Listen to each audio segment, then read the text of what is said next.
안녕하십니까. 부동산 6남매 박소장입니다. 오늘은 저와 함께 3기 신도시에 대해서 알아보는 시간을 가져보겠습니다. 일단 3기 신도시 지정이 되는 게 좋을까요? 안 되는 게 좋을까요? 10인 10색 여러가지 의견이 많으실 겁니다. 그래서 지정이 되면 반기시는 분들도 있을 것이고요. 그리고 지정이 되면 반대하시는 분들도 많을 겁니다. 그럼 1기 신도시와 이 시간에 1기 신도시와 2기 신도시에 대해서 알아보고요. 그리고 앞으로 3기 신도시가 어떤 모습으로 나오면 좋을지, 그리고 3기 신도시가 지정이 되고 이 주변 환경에 어떠한 영향을 끼칠지에 대해서 한번 알아보겠습니다. 그럼 1기 신도시에 대해서 먼저 알아보겠는데요. 1기 신도시, 제 기억으로는 1기 신도시는 노태우 정권 시대입니다. 제가 아마 초등학교 다닐 때 88년 올림픽 이후에 대한민국이 급성장하고 나서 굉장히 그 주택난에 시달리게 되고요. 그리고 이 집 없는 서름, 집 없는 그 주인과 세입자 간의 여러 가지 마찰들이 굉장히 사회의 큰 문제로 대두되게 됩니다. 그래서 그때 그런 시급한 문제를 해결하기 위해서 주택 200만 호 공약을 걸어서 이 부족한 주택난을 해결하겠다. 굉장히 많은 주택을 지어서 그 문제를 해결하겠다라는 그런 정책이었던 것 같습니다. 지금 돌이켜보면 생각이 좀 나는 거지. 그때 당시 저는 초등학생 신분이었기 때문에 전혀 그런 걸 잘 모르겠어요. 근데 드라마나 이런 걸 보면 지금뿐만 아니라 그때도 뭐 부동산 가격이 갑작스럽게 오르면 큰 사회적 문제였구나 라고 생각을 하는 겁니다. 그러면 그때 당시에 그 1기 신도시가 지정이 되려 할 때 그 진통이 여러 가지 진통이 있었는데 한번 제가 조사를 한번 해봤어요. 그래서 그때 당시에 신문에 어떠한 내용이 있었는지 한번 보겠습니다. 그때 당시 신문에 지금 현재랑 비슷한 느낌인데요. 그 후보지, 신도시 지정 후보지가 발표되기 직전에 주변 분들이 먼저 그 주변에 있는 땅을 그 매입을 해서 시세 차익을 보려고 했던 그런 게 그 다반사였나 봅니다. 그래서 그때도 먼저 발표되기 직전에 먼저 일부 사람들이 먼저 그걸 알게 돼서 땅 투기를 많이 하니까 사회적 문제가 또 됐나 봅니다. 그래서 보시게 되면 신도시 후보지가 누설됐고 경위조사 착수에 들어간다. 이게 대략 30년 전인데 지금도 일어나고 있는 일입니다. 지금 또 보시게 되면 그때나 지금이나 세상이 변하지 않는데 또 사진을 보시게 되면 똑같은 일들이 반복되고 있습니다. 3기 신도시 유력 후보지 개발도면 유출됐다. 뭐 이거는 최근에 뉴스에 나와가지고 이 고양 삼성 원흥 지역 이 주변으로는 아마 3기 신도시, 그러니까 그 지역을 아닌 다른 데는 모르겠지만 그 지역은 아마 되진 않을 겁니다. 그래서 그쪽으로 유출이 돼서 30년 전이나 지금이나 시간은 흘렀어도 반복되고 있다는 거 참 아이러니합니다.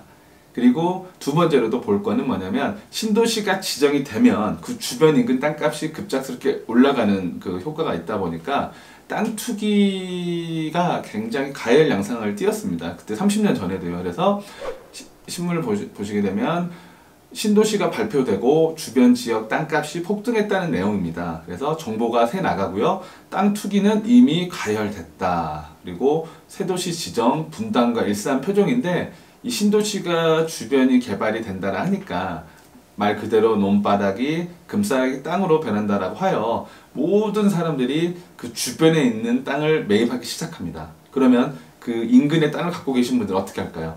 살려는 사람은 많고 물건을 다 걷어들이게 됩니다. 그래서 호가는 계속 올라가고요. 그래서 이 땅 투기 이미 가열됐다라는 그때 당시 내용인데 지금 현재 3기 신도시 후보지 예정 인근에 맞춰가지고 이 정도 지역에 나올 거다 아니면 뭐 이메랄지 그린벨트랄지 이런 땅들이 지금 조사를 해보니까 최근에 굉장히 많은 거래량이 이루어졌습니다. 그래서 물론 그쪽 주변에 형성이 된다라고 하면 시세 차익을 보실 수도 있겠지만 그 지역을 벗어나 버리게 되면 굉장히 많은 시간을 소요해서 또 자금이 묶이게 되는 그런 일들이 또 벌어질 겁니다. 그래서 3기 신도시도 똑같은 양상일 텐데요. 그때 당시 분당 신도시가 발표되고 주변 땅값이 들썩이자 그 다음에 3기 신도시 그러니까 3기가 아니라 1기 신도시의 분당 주민들이 경부 고속도로에 나와가지고 경운기 시위를 벌이고 있는 그 사진입니다. 이게 뭐 30년 된 사진인데 그때 당시 내용을 보면 인근 주민들의 반발이 굉장히 심했다. 그리고 신도시 계획 지정을 이렇게 처리해달라 그런 내용으로 3기 신도시가 지정이 되면 그 지정된 인근 지역의 이해관계자들은 그 지정됨으로써 재산적 손실을 본다거나 그런 분들은 굉장히 또 반발이 심할 겁니다. 그래서 3기 신도시 지정은 예전과 다르게 신중하게 그리고 정말로 정치색을 배제하고 경제성을 따져서 잘 했으면 하는 바람입니다. 그러면 부족한 점도 많고 나름 성공적이라고 하는 1기 신도시 중에서 가장 노른자인 분당 지역을 살펴봤습니다. 그럼 신도시 지정에 그때 반발하는 주민도 있었고요. 그리고 정리해보면 신도시 기능에서 가장 중요한 것은 자족 기능이다. 그리고 1기 신도시는 자족 기능이 부족하다라는 지적도 있었습니다. 그리고 신도시가 지정이 되고 주변으로 투기 강풍이 불고요. 그리고 정부가 또 진압에 나서고 거래 절벽이 또 오고요. 그래서 계절에 봄, 여름, 가을, 겨울이 있듯이 이 신도시 지정에도 일정한 패턴이 있는 것 같습니다. 그리고 17년이 흐른 노무현 정권에서 부동산 이 주변의 서민 주거 안정을 위해서 다시 2기 신도시를 발표하게 됩니다. 지금 제가 표를 만들어 놨는데요. 1기 신도시, 2기 신도시, 3기 신도시 이 신도시의 각 특징을 한번 정리를 한번 해봤습니다. 그래서 표를 일단 한번 보시겠습니다. 일단 3기 신도시 먼저 보겠는데요. 발표 시기는 2018년도 제가 볼 때 연말 정도 예상이 되고요. 지역은 뭐 4곳에서 5곳 정도. 그래서 계획 규모는 약 20만 호라고 합니다. 그리고 입주 시기는 지정을 하고요. 아파트 공급을 해서 입주하는 시기는 대략 2024년도부터 28년도. 그래서 이 컨셉 자체는 주택이 컨셉은 직주 근접, 직장과 가까이 있어야 된다라는 컨셉을 잡았는데 일단 3기 신도시는 왜 그랬냐면 2기 신도시 자체가 서울 접근성이 굉장히 조금 이 여느 도시보다 굉장히 멀었습니다. 그래서 이 거리가 멀다 보니까 거기에 맞는 교통망이 확충이 돼야 될 텐데 그러지 못하고 주택을 먼저 공급하다 보니까 이 미분양이 나고 그 다음에 입주가 좀 늦어지고요. 개발이 더뎌지고 그래서 이 2기 신도시는 일부 지역 빼고는 굉장히 실패했다라고 하는 그 분석이 많습니다. 그래서 2기 신도시는 2005년 노무현 정부에서 발표가 됐고요. 그래서 지역은 대략 10곳 그리고 계획 규모는 55만 호입니다. 규모가 제가 볼 때 1기 신도시와 3기 신도시 예정된 걸 합친 규모다 보니까 굉장히 큰 규모였습니다. 그래서 입주 시기는 2008년도부터 2023년도 아직 미완성이고요. 진행형인 그 신도시입니다. 제가 볼 때 차라리 2기 신도시의 부족한 인프라를 더 확충하고요. 그리고 아직까지 입주 물량이 입주 분양 예정이거나 입주하지 못한 그 지역을 좀 더 세밀하게 좀 더 채워 나갈 수 있는 그런 그 계획을 세워 잡고 그게 마무리가 될 쯤에 맞춰서 3기 신도시가 나오면 좋겠는데 일단 3기 신도시는 시기상조라는 약간 느낌이 좀 강하다라고 저는 그렇게 생각합니다. 그래서 2기 신도시는 1기 신도시에 부족했던 인프라, 뭐 직장, 뭐 이런 교통 이런 거를 보완해서 자족 기능을 할 수 있게끔 만들려고 했던 그런 신도시였습니다. 물론 계획은 좋았으나 아직 현실적으로 부족한 점이 2기 신도시도 여전히 많다는 점 그렇게 알고 계시면 될 것 같고요. 1기 신도시는 88년도 노태우 정권에서 나왔던 그런 신도시입니다. 그래서 지역은 뭐 5곳 그리고 주택 200만 호였지만 실질적으로 공급된 거는 30만 호였습니다. 그래서 89년부터 96년도까지 입주했던 그런 쪽이고요. 주택 성격은 말 그대로 양에 집중했다.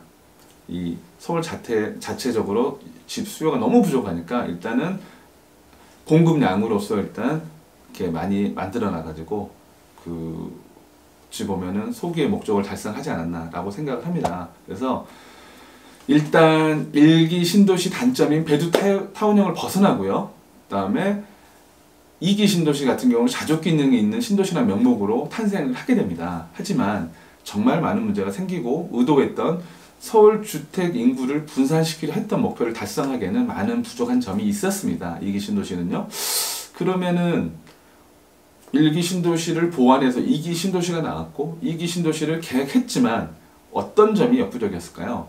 그러면은 그 단점을 커버할 수 있다라고 하면 3기 신도시에 접목해보면 좋지 않을까 생각을 해봅니다. 그래서 서울 주택 수요를 흡수하지 못한 가장 큰 이유는 뭘까라고 생각을 해봤더니 서울시청을 기점으로 1기 신도시보다 굉장히 멀리 떨어져 있었습니다. 그래서 직주 근접이 아닌 굉장히 멀리 떨어져 있다는 거. 그래서 입지 선정에 약간 실패하지 않았나. 가장 근본 원인이 입지라고 봅니다. 그래서 물리적 거리가 대략적으로 1기 신도시보다 많게는 2배 이상 떨어져 있었습니다.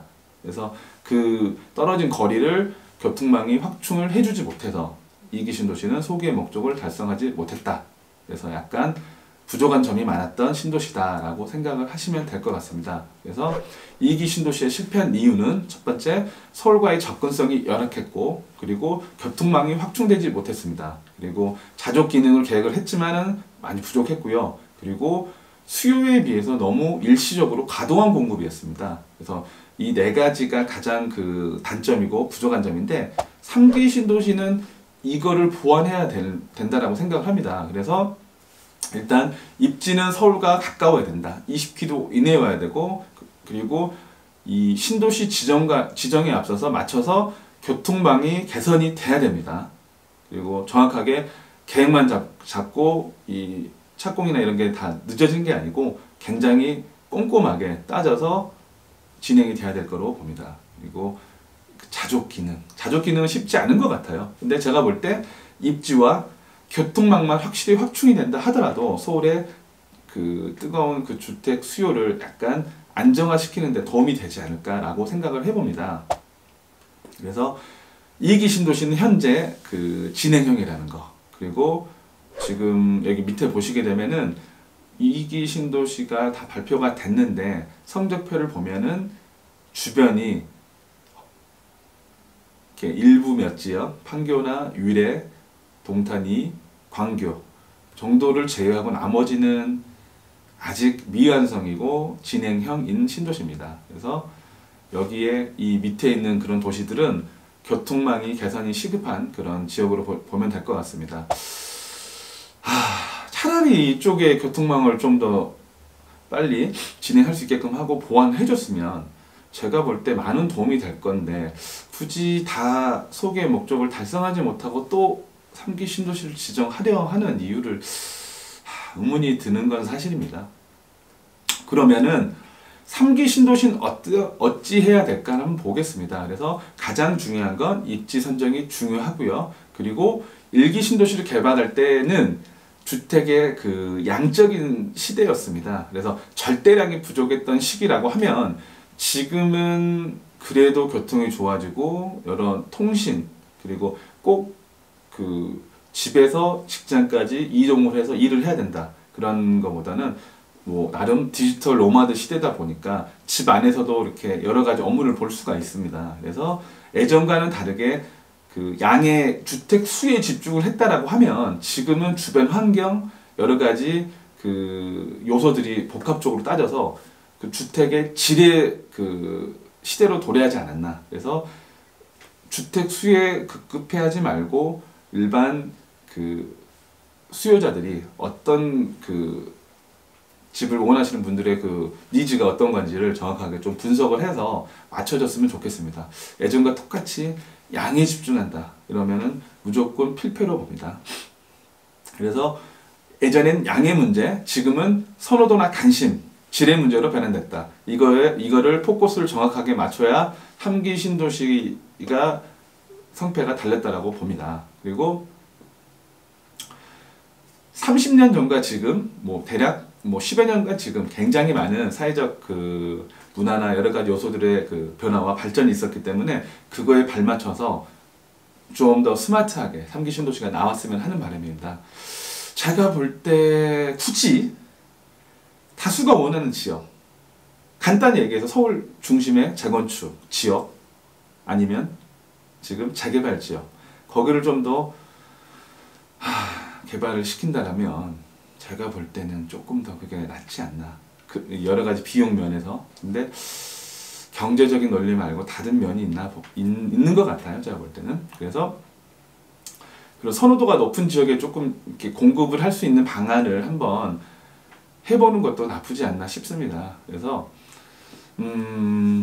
경제 논리, 정치 논리 이렇게 악순환 하지 마시고 조금 더 면밀하게 봤으면 합니다. 그럼 과거를 알아보고요. 그리고 그걸 반면교사 삼아서 더욱더 성숙한 부동산 정책이 나올 거라고 기대해보고, 다음 시간에는 3기 신도시 후보 지역 중에 검암 지역이 있습니다. 그리고 그 주변에 고촌 지역이 있고요. 그 다음에 많은 분들이 고촌에 오지 않을까라고 합니다. 그리고 그 옆에 지금 검단 신도시 지금 분양을 하고 있는데 그 주변에 예를 들어 신도시가 혹여나 발표가 돼서 지정이 돼서 3기 신도시에 확실히 실현된다면 주변에 어떠한 영향이 있을지에 대해서도 한번 알아보는 시간을 가져보겠습니다. 그럼 다음 시간에 부동산 6남매 박소장 돌아오겠습니다. 또 만나요. 지금 보신 영상이 도움이 되셨나요? 도움이 되셨다면 왼쪽 구독 버튼을 꼭 눌러주시고 오른쪽 영상은 제가 추천하는 동영상입니다. 꼭 봐주세요.